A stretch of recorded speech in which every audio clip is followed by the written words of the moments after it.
गति 100 शब्द प्रति मिनट। डिक्टेशन शुरू होगा 5 सेकंड बाद। Ready, start. साल 2023-24 के आम बजट के ठीक पहले आए आर्थिक सर्वेक्षण ने देश की अर्थव्यवस्था की जो तस्वीर पेश की है वह राहत पहुंचाने वाली है, खासकर तब जब विकसित देशों में आर्थिक मंदी के पदचाप सुनाई पड़ रहे हैं और इसे लेकर तमाम तरह की आशंकाएं जताई जा रही हैं। वित्त मंत्री निर्मला सीतारमण द्वारा लोकसभा में आर्थिक सर्वेक्षण पेश किए जाने के बाद मुख्य आर्थिक सलाहकार वी अनंत नागेश्वरन ने संवाददाताओं के समक्ष इसके ब्यौरे रखते हुए ऐलान किया कि अर्थव्यवस्था कोरोना महामारी में हुए नुकसान से कमोबेश उबर चुकी है। निस्संदेह यह एक सुखद घोषणा है और बाजारों व औद्योगिक इलाकों में लौट रही रौनक इसकी तस्दीक भी करती है।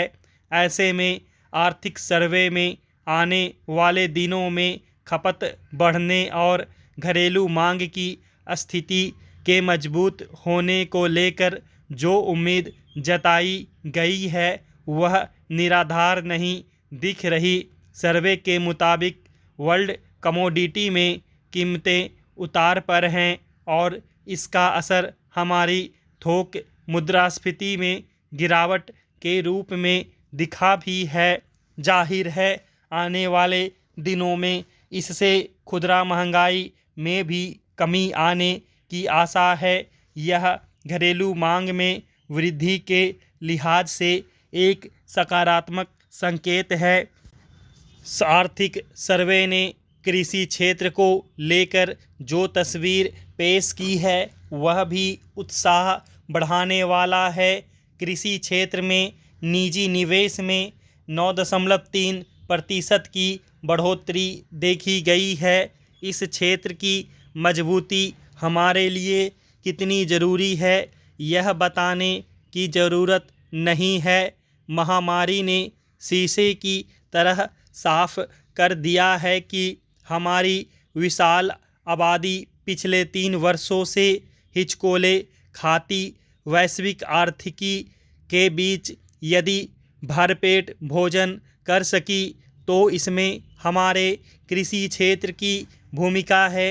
इसलिए देश के किसानों और खेतीहर मजदूरों के कल्याण को लेकर किसी किस्म का भ्रम नहीं होना चाहिए। सरकार को आने वाले दिनों में यह सुनिश्चित करना चाहिए कि देश की आर्थिक मजबूती का लाभ किसानों को भी मिले। चूँकि यह चुनावी साल है इसलिए कयास लगाए जा रहे हैं कि सरकार आगामी बजट में पीएम किसान सम्मान निधि में रकम बढ़ा सकती है। ऐसा करके सरकार वाकई उनको राहत पहुंचाएगी। हालांकि रोजगार के मोर्चे पर यह आर्थिक सर्वे जो बातें करता है उससे कोई बहुत खुशनुमा तस्वीर नहीं उभरती। अलबत्ता गंभीर चुनौतियां झांकती हैं। जनवरी 2023 तक लगभग 2.25 करोड़ बेरोजगारों को नेशनल करियर सर्विस पोर्टल के जरिए अपना पंजीकरण कराना इसकी एक वानगी भर है। इसमें कोई दो राय नहीं कि देश की अर्थव्यवस्था जब पटरी पर लौट आई है तो वह रोजगार के अवसर भी ज़रूर पैदा करेगी, मगर दुर्योग से हाल के वर्षों में आर्थिक असंतुलन जिस तेज़ी से बढ़ा है उससे रोजगार विहीन आर्थिक तरक्की को लेकर दुनिया भर के अर्थशास्त्रियों और हुकूमतों की परेशानी पर बल पड़ने लगा है।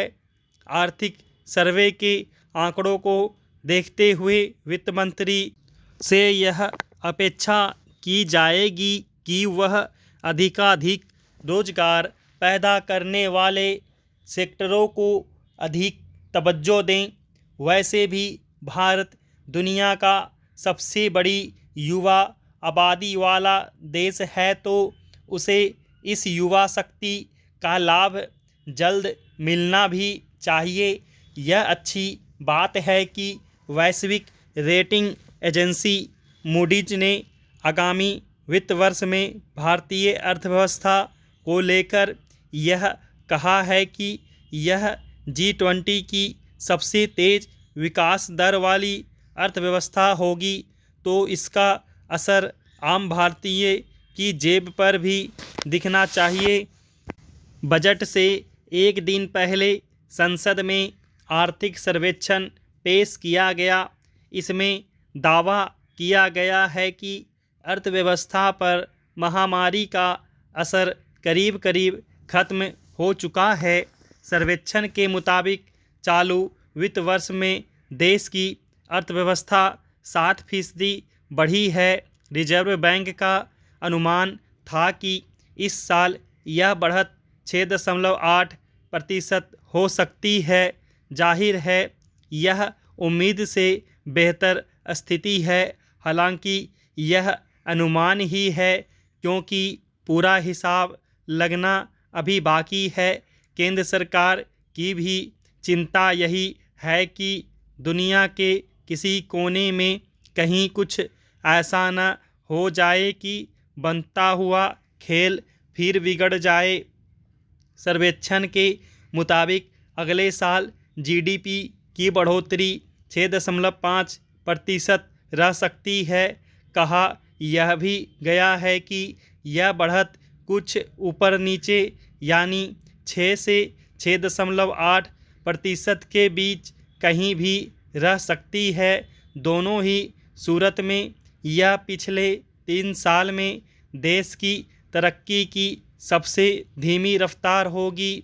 मगर इस सरकार के पिछले 4 साल का हिसाब जोड़ा जाए तो GDP में औसत बढ़ोतरी सालाना 3.2% के हिसाब से हुई है, जो देश कुछ साल पहले 10% से ऊपर की बढ़त का सपना देख रहा था। उसके लिए यह स्थिति बहुत आशाजनक नहीं है।